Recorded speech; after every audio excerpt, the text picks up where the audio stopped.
this is Alan. I live in Grand Prairie, Texas, and as most of y'all know, we got a huge winter storm, and I have several of the 4 Patriots food packs, 72 hours, and the month supply, a couple of those too, on top of their generator.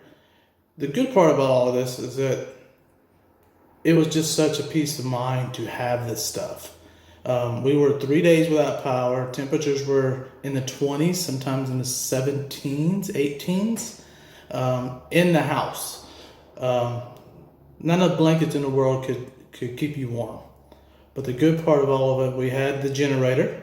We were able to keep our batteries charged on our phones and to be able to entertain ourselves and also to stay in contact with our family and friends. Having that peace of mind of having the extra food there in case it did carry on was an enormous weight off my shoulders.